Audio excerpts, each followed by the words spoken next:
परम पूज्य साध्वी जी को सादर वंदन। महर्षि भागवत जी के सूत्रों पर जो पिछले 4 दिनों से चर्चा हो रही है, उन सूत्रों में आज मैं आपसे चिकित्सा विषय की बात शुरू करूंगा। मैंने आपको सबसे पहले दिन बताया था कि महर्षि भागवत कहते हैं कि जिंदगी में 85% बीमारियों को हर व्यक्ति स्वयं ठीक कर सकता है। तो अब तक जो मैं बात कर रहा था कल तक, वो 85% वाला हिस्सा था। इसमें से आपको कोई भी बात ऐसी नहीं लगी होगी जो किसी विशेषज्ञ की मदद से करनी पड़े। अब तक मैंने जितना भी आपको बताया है वो सब इतनी सरल और सहज बातें हैं जो आप स्वयं कर सकते हैं। आज मैं आपको 15% वाले हिस्से की बात करूंगा। जो बचा हुआ 15% हिस्सा है जिसमें किसी विशेषज्ञ की जरूरत है, वो वाली बात आपसे शुरू करूंगा। लेकिन आज आप महसूस करेंगे व्याख्यान खत्म होने के बाद कि अरे ये 15% भी हम कर सकते हैं। भागवत जी की यही खूबी है, वो ये मानते हैं कि दुनिया का हर व्यक्ति विशेषज्ञ हो सकता है। और वो ये भी एक जगह लिखते हैं कि मैं अकेला भागवत नहीं, मेरे बाद और भी हो सकते हैं। वो ये कहते हैं कि जो व्यक्ति भी अपने शरीर का सूक्ष्म अवलोकन कर सके, ऑब्जर्वेशन सूक्ष्म माइक्रो लेवल पे, वो सभी विशेषज्ञ हो सकते हैं। तो विशेषज्ञ चिकित्सा के स्तर पर आज मैं उनका एक अध्याय आपके सामने लेता हूं। ऐसे उन्होंने लगभग 40 से ज्यादा अध्याय लिखे हैं, उसमें से एक मैं शुरू करता हूं। भागवत जी ये कहते हैं कि जब विशेषज्ञ चिकित्सा की बात आए, गंभीर रोग जैसे कैंसर है, डायबिटीज है, अर्थराइटिस है, तो इसमें वो कहते हैं कि भगवान ने, प्रकृति ने ऐसी व्यवस्था बनाई है कि विशेष गंभीर रोगों की चिकित्सा भी आप बहुत आसानी से, सहजता से कर सके। उसमें से उन्होंने एक जगह लिखा है कि इस पूरे ब्रह्मांड में, पूरी प्रकृति में ऐसी कई चीजें हैं जो एक साथ वात, पित्त और कफ तीनों को ठीक करने की शक्ति रखती है। एक साथ बहुत कम चीजें ऐसी हैं प्रकृति में जो वात, पित्त, कफ तीनों को एक साथ ठीक रखें। कुछ चीजें ऐसी हैं जो वात को अच्छा रखेंगी, कुछ चीजें ऐसी हैं जो पित्त को अच्छा रखेंगी, कुछ चीजें ऐसी हैं जो कफ को अच्छा रखेंगी। वात को अच्छा रखने वाली सबसे अच्छी चीज जो आपके घर में है वो है तेल। तेल वो जिसमें आप सब्जियां बनाते हैं, तेल वो जिसमें आप सब्जियां बनाते हैं। तो सबसे अच्छी चीज वो बोलते हैं कि तेल है, जो वात को हमेशा समभाव में रखता है, समानता में रखता है, वात को बढ़ने नहीं देता। लेकिन उन्होंने एक शब्द पर जोर दिया है कि तेल का माने शुद्ध तेल। अब ये शुद्ध तेल उन्होंने लिखा 3500 साल पहले। आज के विश्लेषण में अगर हम ध्यान दें तो शुद्ध तेल का माने तेल की घानी से निकाला हुआ सीधा सीधा तेल, बिना कुछ मिलाए हुए सीधा सीधा तेल, कोई भी मशीन से निकाला हुआ सीधा सीधा तेल, उसमें कुछ नहीं मिलाया, मतलब नॉन रिफाइंड तेल। नॉन रिफाइंड तेल। अगर आप तेल खा रहे हैं तो भागवत जी का निवेदन है कि आप तेल शुद्ध खाइए, माने रिफाइंड तेल मत खाइए, डबल रिफाइंड तेल मत खाइए। अब आप कहेंगे जी क्यों नहीं खाएं, डॉक्टर तो यही बोलते हैं कि रिफाइंड खाओ, डबल रिफाइंड खाओ तो आपको हृदय घात नहीं आएगा, वगैरह वगैरह। ये जो रिफाइंड तेल है, मैंने इनको देखा है कैसे रिफाइंड किया जाता है। आप भी देख लें, कभी मौका मिले तो बहुत अच्छा होगा। किसी भी तेल को रिफाइंड करने में 6 से 7 केमिकल इस्तेमाल होते हैं और डबल रिफाइंड करने में 12 से 13 केमिकल इस्तेमाल होते हैं। वो सब केमिकल मनुष्य के द्वारा बनाए गए हैं प्रयोगशाला में। भगवान का बनाया हुआ एक भी केमिकल तेल को रिफाइंड नहीं कर सकता। भगवान का बनाया हुआ माने प्रकृति का दिया हुआ, जिसको आप अंग्रेजी में कहते हैं ऑर्गेनिक। ऑर्गेनिक एक भी केमिकल नहीं है जो तेल को साफ कर सके, एक भी केमिकल दुनिया में नहीं। जितने भी केमिकल तेल को साफ करने के लिए उपयोग किए जाते हैं वो सब इनऑर्गेनिक है, और इनऑर्गेनिक केमिकल ही दुनिया में जहर बनाते हैं और उनका कॉम्बिनेशन जहर की तरफ ही लेके जाता है। आज की दुनिया में मॉडर्निज्म के नाम पर, आधुनिकता के नाम पर जितने इनऑर्गेनिक केमिकल्स जगह जगह इस्तेमाल हो रहे हैं, वो सब आपको धीरे धीरे उस तरफ ले जा रहे हैं जहां आप जहर अपने ही शरीर में पैदा कर दें। इसलिए रिफाइंड तेल, डबल रिफाइंड तेल गलती से भी मत खाइए। भागवत जी कहते हैं कि जिंदगी भर वात को ठीक रखना है, जिंदगी भर। तो वात को ठीक रखने के लिए सबसे सरल चिकित्सा वो बोलते हैं वो तेल का ही है। वो कहते हैं शुद्ध तेल खाइए। शुद्ध तेल माने घानी से निकाला हुआ तेल। अब आपके मन में दो प्रश्न आएंगे तुरंत कि शुद्ध तेल में तो बास बहुत आती है। हाँ, सीधा प्रश्न। दूसरा प्रश्न आएगा जी शुद्ध तेल बहुत चिपचिपा होता है, गाढ़ा होता है, चिपचिपा होता है और बास अलग से आती है। हम लोगों ने जब शुद्ध तेल पर भारत देश के कुछ वैज्ञानिकों की मदद से काम किया, एक तरह से कहे रिसर्च किया, तो पता चला कि तेल का जो चिपचिपापन है वो उसका सबसे महत्वपूर्ण घटक है। तेल में बहुत कुछ होता है, जैसे मैंने आपको पहले दिन बताया ना, मिट्टी में माइक्रो न्यूट्रिएंट्स है, कैल्शियम है, आयरन है, सिलिकॉन है, कोबाल्ट है, ऐसे तेल में भी है, हर चीज में है। तो तेल का जो सबसे महत्वपूर्ण हिस्सा है वो उसका चिपचिपापन ही है। और जैसे ही तेल में से ये चिपचिपापन निकाला तो पता चला वो तेल ही नहीं बचा। तेल जिस चीज के लिए खाया जाता है वो बचा ही नहीं, वो हिस्सा ही गायब हो गया। फिर हमने देखा कि तेल में जो बास आ रही है, बास, वो उसका प्रोटीन कंटेंट है। तेल में प्रोटीन बहुत है। जैसे आपने सुना है दालों में प्रोटीन होता है, दालों में प्रोटीन सबसे ज्यादा है, भगवान का, ईश्वर का दिया हुआ। दालों के बाद दूसरे नंबर पर जो प्रोटीन सबसे ज्यादा है वो तेलों में है। तो आप जो तेल में देख रहे हैं कि उसकी बास है, वो बास जो है ना, उसका ऑर्गेनिक कंटेंट है प्रोटीन के लिए। 4-5 तरह के प्रोटीन है सभी तेलों में। आप जैसे ही तेल की बास निकालेंगे उसका प्रोटीन वाला घटक गायब हो जाता है। अब बास निकाल दिया तो प्रोटीन निकल गया, और चिपचिपापन निकाल दिया तो उसका जो फैटी एसिड है वो गायब। अब ये दोनों ही चीजें गायब हो गई तो तेल नहीं रहा, वो पानी है एक तरह से। इसलिए भागवत जी ने सूत्र लिखा कि जिंदगी भर वात की चिकित्सा अगर आपको करनी पड़ जाए तो बेहतर है कि आप शुद्ध तेल खाएं तो वात की चिकित्सा ही ना करनी पड़े। और मैंने आपको सबसे पहले दिन बताया था कि दुनिया में सबसे ज्यादा रोग वात के ही हैं, सबसे ज्यादा रोग। ये घुटने दुखना से लेकर कमर दुखना, हड्डियों में दर्द, ये वात के तो रोग है ही। सबसे खतरनाक वात का रोग है हार्ट अटैक, हृदयघात। सबसे खतरनाक बात का रोग है पैरालिसिस। सबसे खतरनाक बात का रोग है ब्रेन का डैमेज हो जाना। तो ये खराब से खराब जो रोग आपकी जिंदगी में है, इनमें वात के खत्म हो जाने की या वात के पूरी तरह से बिगड़ जाने की भूमिका सबसे बड़ी है। फिर मैंने देखना शुरू किया कि हिंदुस्तान में ये रिफाइंड तेल कब से आए। आज से 50 साल पहले तो कोई जानता नहीं था कि रिफाइंड तेल क्या होता है। ये पिछले 20-25 वर्षों में आए हैं रिफाइंड तेल। कुछ कंपनियां निकली इस देश में, कुछ विदेशों से आई, कुछ हिंदुस्तानी कंपनियां, दोनों ने मिलकर रिफाइंड तेल का चक्कर चलाया। रिफाइंड तेल बहुत अच्छा है, बहुत अच्छा है।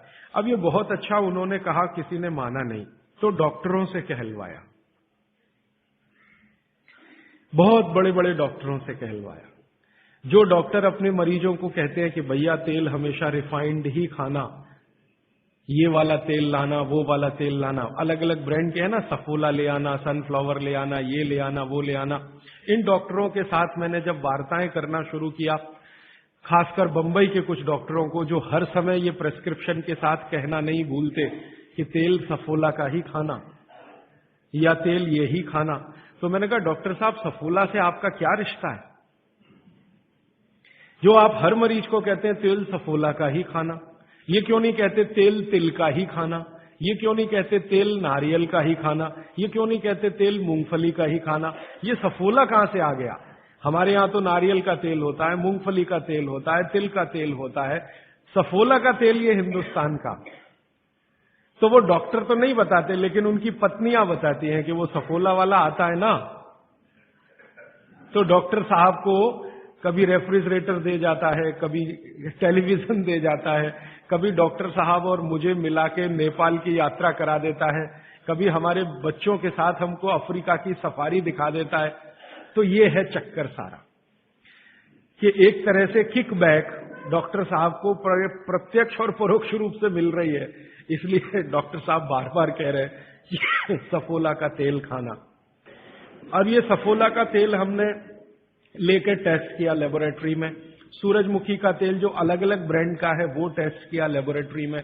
दिल्ली में all India institute of medical sciences के कई डॉक्टरों को इसमें इंटरेस्ट हुआ कि बात तो ये गहरी है, इस पे काम करके देखना चाहिए।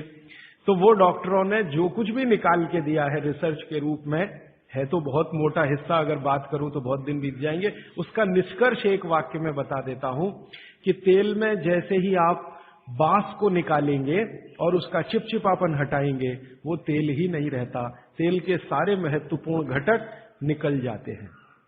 और डबल रिफाइंड में तो कुछ भी नहीं बचता। डबल रिफाइंड तो बिल्कुल छूछ है, कुछ है ही नहीं उसमें, और आप उसको खा रहे हैं। तो तेल के माध्यम से शरीर को जो कुछ चाहिए वो मिलता नहीं। आप बोलेंगे जी तेल के माध्यम से हमारे शरीर को क्या मिलता है। मैं बार बार एक शब्द पे आपको ध्यान लाया, HDL, हाई डेंसिटी लिपोप्रोटीन। ये तेलों में से ही आता है आपके शरीर में। वैसे तो ये लीवर में बनता है, लेकिन तेल खाएं तब, खाएंगे नहीं तो बनेगा नहीं है। तो शुद्ध तेल आप खाएं तो आपके लीवर की मदद से HDL आपके शरीर में बेहतरीन स्थिति में रहे। और ये HDL ही है जो आज की रिसर्च बताती है जो वात को कंट्रोल कर सकता है, HDL ही है। तो आधुनिक विज्ञान का ये HDL और 3500 साल पहले के विज्ञान बागभट्ट चिकित्सा का तेल, ये दोनों एक ही चीजें हैं। तो आप शुद्ध तेल खाएं तो HDL अच्छा रहे। HDL अच्छा रहे, जिंदगी में हार्ट अटैक आने की कोई संभावना नहीं। आप निसंकोच अपना जीवन बिताइए। फिर एक और महत्व की बात, हमने हमारे कुछ दोस्त लोग हैं इस अभियान में जुड़े हुए, उनके ऊपर एक्सपेरिमेंट किए। खासकर छत्तीसगढ़ में हमारे कुछ मित्र हैं। मैंने कहा भाई आप ऐसा करो, चिकित्सा करनी है तो बागभट्ट की करो। हाँ ठीक है करेंगे। तुम डॉक्टर बंद कर दो। हाँ बंद कर देंगे। तो ऐसे हमने कुछ हमारे दोस्त इकट्ठे किए जिनको बहुत ज्यादा समस्या है कोलेस्ट्रॉल की, बहुत ज्यादा समस्या है ट्राइग्लिसराइड की, बहुत ज्यादा समस्या है हाई बीपी की। ऐसे कुछ लोग इकट्ठे किए और छत्तीसगढ़ में ये इसलिए किया कि छत्तीसगढ़ भारत में ऐसा एक राज्य है जहां शुद्ध तेल अभी भी मिलता है। गांव गांव में तेल निकालने वाली घानियां हैं, आसानी से तेल उपलब्ध है और आसानी से सरसों भी उपलब्ध है, मूंगफली भी उपलब्ध है। तो वहां करने का ये एक ही प्रयोजन था और ये लगभग हम 3-3.5 साल से कर रहे हैं। अभी भी ये चालू है, हमारा काम बंद नहीं हुआ है। तो वहां हमने जिन जिन लोगों को शुद्ध तेल पर लाया उनका ये बंद करा दिया, रिफाइंड और डबल रिफाइंड, और शुद्ध तेल पर वो आते गए। अभी उनकी स्थिति ये है कि जब हम उनको डॉक्टर को दिखाते हैं और पुरानी रिपोर्ट लेके जाते हैं कि देखो 3 साल पहले इनकी ये रिपोर्ट थी, कोलेस्ट्रॉल इतना, ट्राइग्लिसराइड इतना, ये इतना, तो डॉक्टर कहता है ये रिपोर्ट में तो 8 दिन के ज्यादा जिंदा नहीं रहना चाहिए, हार्ट अटैक आना ही चाहिए और मरना ही चाहिए, लेकिन आप बचे कैसे हैं। तो अब रिपोर्ट ये देख लो।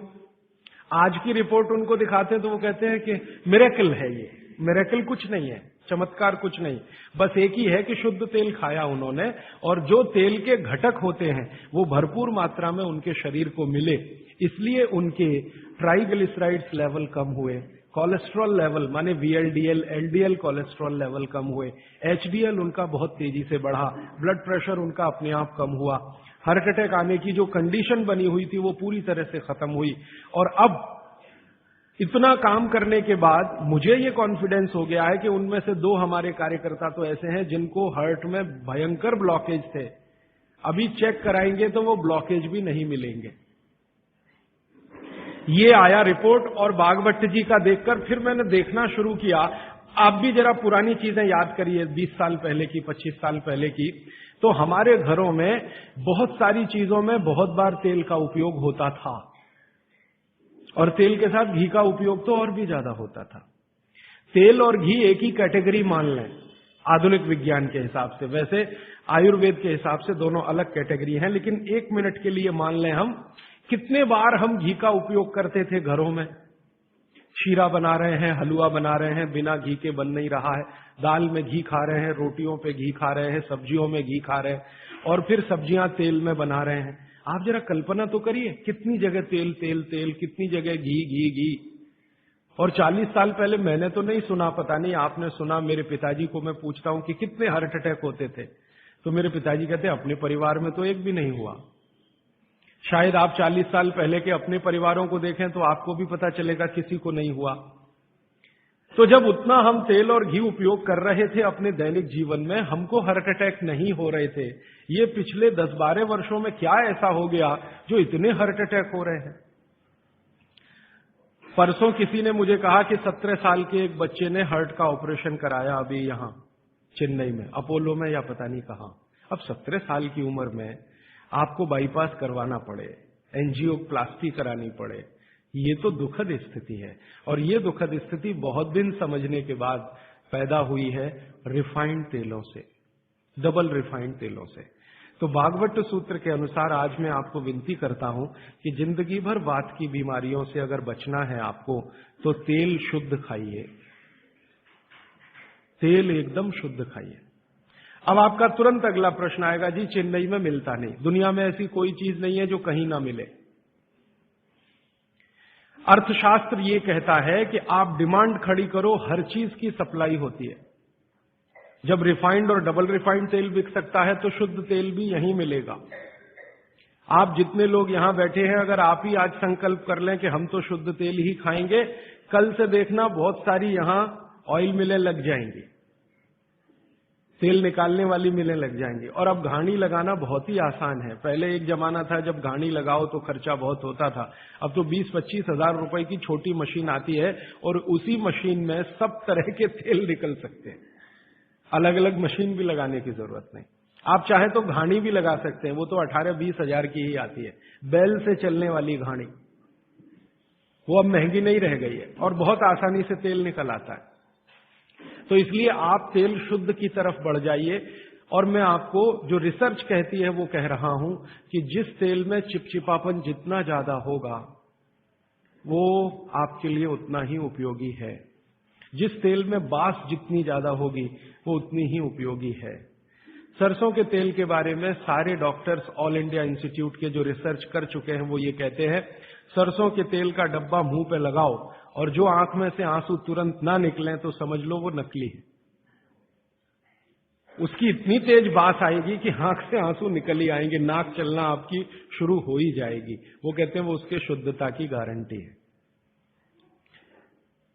तो आप इसको अपने जीवन में ध्यान रखें। वात के रोगों को जीवन भर चिकित्सा करनी है तो तेल की मदद से ही सबसे ज्यादा उपयोगी है।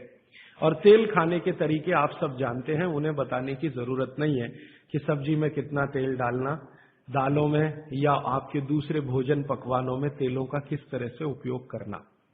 मैंने ये देखा हिंदुस्तान में कि हमारे यहां तीज त्योहार होते हैं और हर तीज त्योहार में कुछ खास तरह के व्यंजन और पकवान बनते हैं।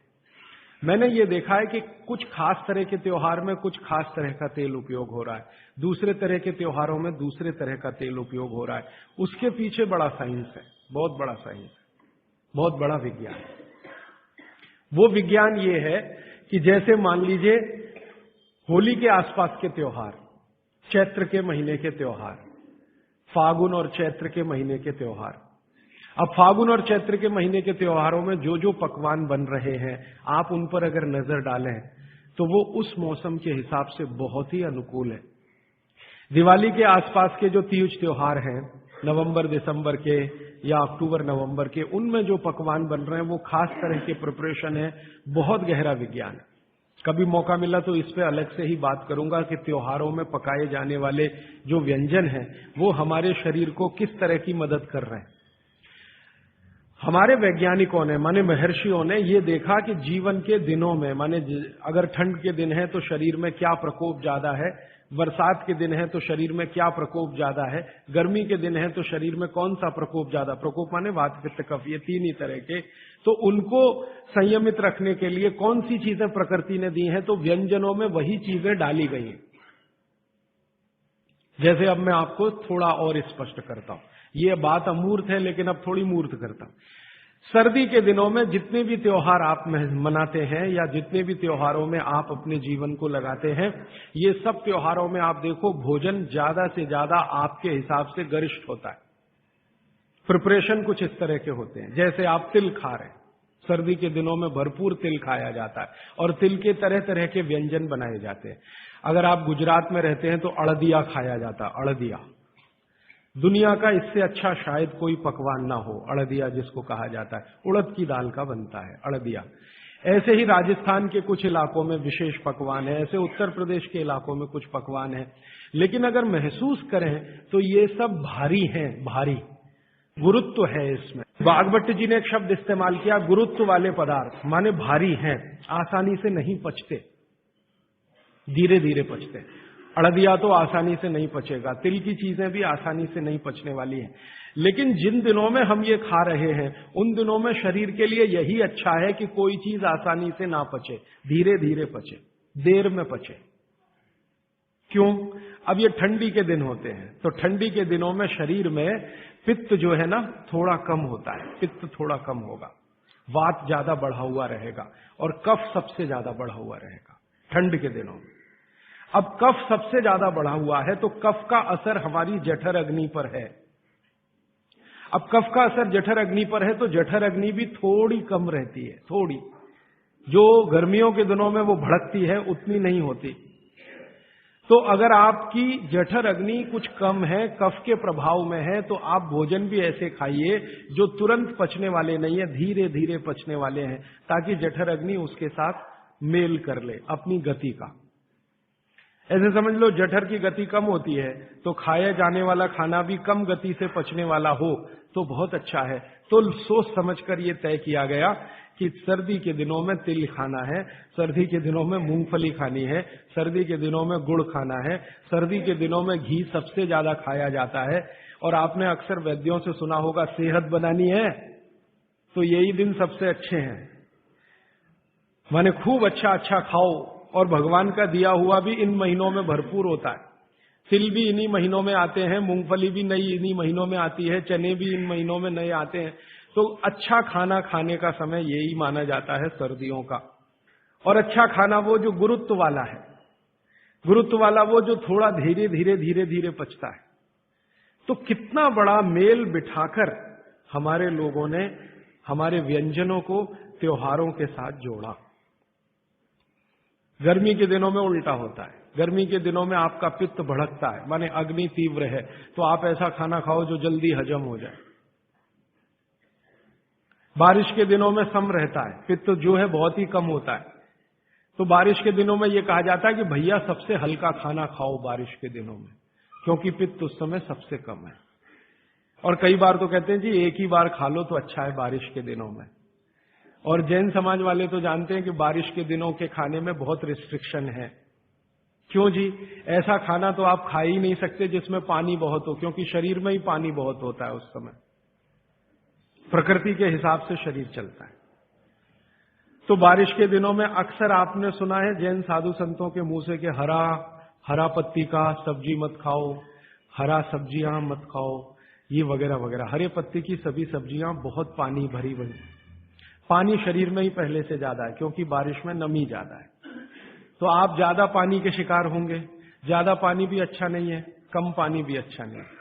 तो इसलिए साधु संत जो कहते हैं वो भी कुछ विज्ञान के आधार पर कहते हैं। बस अंतर इतना ही है कि हमारे दिमाग में क्यों इतना गहरा घुसा हुआ है कि जब तक क्यों एक्सप्लेन कोई नहीं करता हम ना उसकी बात सुनते हैं ना मानते। तो अपने देश में भागवत जी के अनुसार वात की चिकित्सा जिंदगी भर अच्छी रहे आपकी तो तेल शुद्ध खाइए, ये एक सूत्र। अब दूसरा सूत्र वो कहते हैं कि पित्त की चिकित्सा, पित्त जिंदगी भर आपका ठीक रहे, आपको तकलीफ ही ना आए, तो कहते हैं देशी गाय का घी खाइए। पित्त को जिंदगी भर सम रखने के लिए अगर कोई एक चीज उन्होंने बताई है सबसे अच्छी, वैसे तो उन्होंने सैकड़ों चीजें बताई, सबसे अच्छी तो उसकी ऊपर की श्रेणी में गिनती है घी। घी माने गाय का घी। भैंस के घी के लिए उन्होंने बोला है, लेकिन उन्होंने कहा है कि वो एक ही कैटेगरी के लोगों के लिए है जो कुश्ती लड़ते हैं। कुश्ती लड़ते हैं माने पहलवानी करते हैं, दंड बैठक लगाते हैं, पहलवानी करते हैं, वो घुमाते हैं। इनके लिए उन्होंने कहा है कि ये गाय का घी कभी ना खाएं, ये भैंस का ही घी खाएं, क्योंकि होना ही उनको भैंस के जैसा है। आपके लिए नहीं है, आप सदगृहस्थ हैं, ना आपको कुश्ती लड़नी है, ना आपको पहलवानी करनी है, ना आपको दंड बैठक लगानी है, ना आपको रेस जीतनी है, आपको तो जीवन अपना चलाना है ठीक तरीके से। तो आपके लिए है गाय का घी। और पहलवान जो कुश्ती लड़ रहे हैं, अखाड़े में दंड बैठक लगा रहे हैं, मुगदर घुमा रहे हैं, वगैरह वगैरह, इनके लिए है भैंस का घी। भागवत जी कहते हैं कि वो अगर गाय का घी खाएंगे तो बीमार पड़ेंगे, और आपने अगर भैंस का घी खाया तो आप तकलीफ में आएंगे। तो जिंदगी भर पित्त आपका ठीक रहे, पित्त से होने वाली बीमारियां ना हो, तो आप गाय का घी खाते रहिए। और तीसरी बात जो कहते हैं कफ, कफ को जिंदगी भर शांत रखना है, शमित रखना है, सम अवस्था में रखना है। तो सबसे अच्छी चीज जो उन्होंने बताई है, वैसे तो सैकड़ों हैं, लेकिन मैं सबसे अच्छी चीज पहले बता रहा हूं। वो कहते हैं नंबर 1 की चीज है कफ को शांत रखने के लिए, वो है गुड़। और ऑब्लिक करके उन्होंने एक चीज बताई है, शहद। तो वो कहते हैं कि जो शहद खा सकते हैं वो शहद खाएं, जो नहीं खा सकते वो गुड़ खाएं। अब आप में से जो जैन सिद्धांतों का पालन करने वाले हैं उनके लिए है गुड़, और जो जैन सिद्धांतों का पालन नहीं करते वो शहद भी ले सकते हैं। तो 3 चीजों की अब बात मैं कर रहा हूं। पहली चीज हो गई शुद्ध तेल, दूसरी चीज हो गई गाय का घी, और तीसरा हो गया गुड़। उल्टे से शुरू करता हूं, गुड़ कफ को कैसे शांत रखेगा। आधुनिक विज्ञान की जानकारी कुछ मैं आपको इसमें जोड़ना चाहता हूं। कफ जब भी बिगड़ता है, कफ जब भी बिगड़ता है तो शरीर में एक तत्व की बहुत कमी आ जाती है, वो है फास्फोरस। केमिकल है एक फास्फोरस। जब भी कफ बिगड़ेगा तो आप समझ लो आपके शरीर में फास्फोरस की कमी है। और फास्फोरस का एक छोटा भाई भी है, आर्सेनिक। आर्सेनिक वैसे तो शरीर में ना रहे तो अच्छा है क्योंकि जहर है, लेकिन बहुत मामूली मात्रा में रहे तो फास्फोरस को ताकत देता है ये आर्सेनिक। फास्फोरस का कॉम्प्लीमेंट्री है आर्सेनिक। ये केमिस्ट्री की बात है। अब आप समझ लीजिए कि कफ आपके शरीर में बढ़ गया, इसका माने फास्फोरस कम हो गया। तो भागवत जी ने कितनी इंटेलिजेंसी से चुना, गुड़ खाओ। हमने गुड़ को जब टेस्ट किया लेबोरेटरी में तो उसमें सबसे ज्यादा फास्फोरस ही है। गुड़ में सबसे ज्यादा फास्फोरस है। हालांकि उसमें थोड़ा मात्रा में आर्सेनिक भी है, लेकिन फास्फोरस उसमें सबसे ज्यादा मात्रा में है। और गुड़ जो बना है ना, किससे बना है? गन्ने के रस से। तो गन्ने के रस को टेस्ट किया तो पता चला गन्ने के रस में फास्फोरस है, लेकिन गन्ने के रस से ज्यादा गुड़ में है। गन्ने के रस में भी फास्फोरस है, लेकिन उससे ज्यादा गुड़ में है। तो क्या किया हमने? गन्ने के रस को गर्म किया। तो गर्म करने की जो प्रक्रिया है, इसमें फास्फोरस घटा नहीं, बढ़ा। ये पता नहीं क्या अद्भुत विज्ञान है। तो भागवत जी ने ये नहीं कहा कि गन्ने का रस पियो, उन्होंने कहा गुड़ खाओ। गन्ने के रस को भी वो कह सकते थे क्योंकि फास्फोरस उसमें है, लेकिन गन्ने के रस से ज्यादा बेहतरीन स्थिति का फास्फोरस गुड़ में है, जो सबसे जल्दी हजम होता है।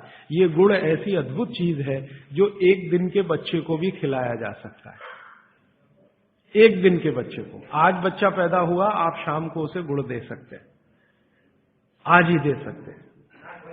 हाँ, तो आप जो है एक ऐसी स्थिति में है जहां आपके पास कई चीजें उपलब्ध हैं, उनमें से भागवती जी चुनकर दे रहे हैं कि देखो ये है।